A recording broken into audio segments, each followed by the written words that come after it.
So to be perfectly honest with you, I bought the guys a little gift. It was a peso. I gave it to him. I said, hey, you know what? I'm here. Fill out the visa. Super duper easy. Muy fácil. You go in there, you take the visa. It was no problem whatsoever. So once again, what you do is Peru, fill out the stuff in Peru, walk 300 meters, come straight into this little office right here. And then after that, what you do is you pay them 135 bucks. A little bribe doesn't hurt. And you come straight on out. The nicer you are, the more amiable you are, and the quicker you have all the information with your passport, your yellow fever, and your photocopy of your passport, it's super duper easy. There's a lot of tension about it, but to be honest with you, one of the easiest border crossings I've ever had, because to be honest with you, it's not much of a border.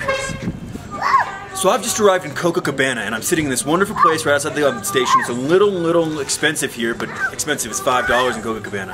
Now when you do travel, be absolutely sure that there's no little kids barking right below you, because that's what's going on right now.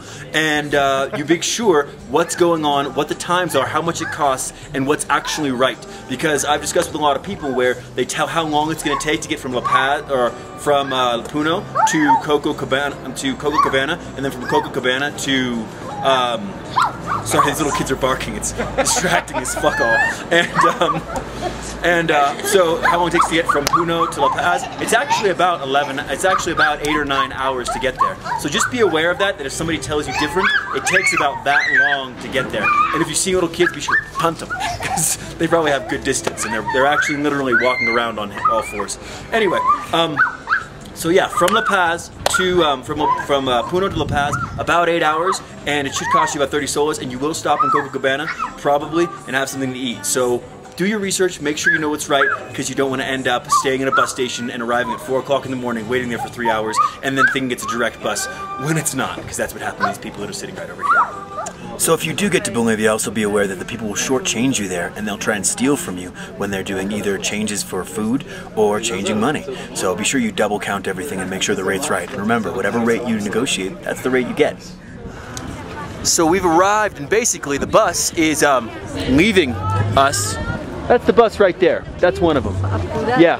And they're taking we have to buy a ticket to get across. So we have to all get off the bus. Then we basically get on this thing and go across the lake and then reboard the bus. So that's part of the trip from Puno to La Paz. So yeah, just be aware of that. The cost is about $1.50 in Bolivianos, which is pretty basic. And that's the Baladeria, and that's the lake you can get across. And these are all the people. And you can see how safe it is. The bus is crossing the river. Oh yeah, no big deal. If the buses go over, whatever. That's probably why they have this line and the people take a different way. Because could you imagine how much of a bummer it would be if those things went over and you were inside? Think about it, just for a little while. Yeah. So if you look behind me, I'm about to get on a little rickety boat and hope for the best that it makes it across. And it's gonna be fun. I paid $1.50 to get on board, and there you can see the boat. And the Bolivian Armada behind me. And then that is a bus about to get onto a little freighter, and hope it makes it across. They've actually made it across, so it's actually kind of impressive, to be honest with you. So this is the Bolivian flag, if you were curious as to what it was. And here is our mighty vessel, the Condor, and we're getting on. Oh, this is so safe, it's ridiculously how safe it is. Yeah, safety first.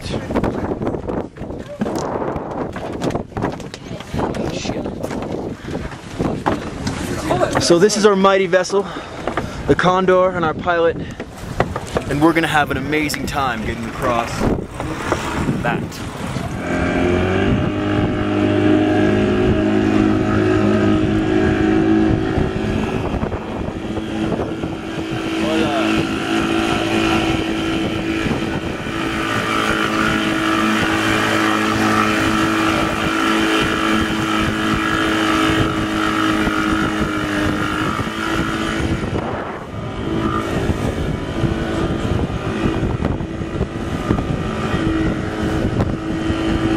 I picked the wrong place to be, and I'm getting soaking wet, as you can see on the boat. So when you do, don't pick the windward side. It's a bummer.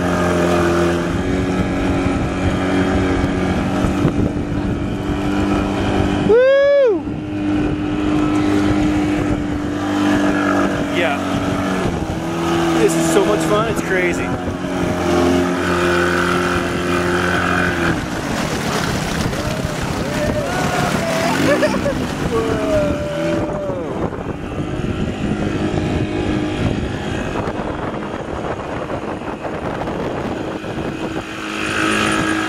And I made it to the other side, no more where, just a little wet. So I've arrived in Bolivia and everything was fine. I didn't die.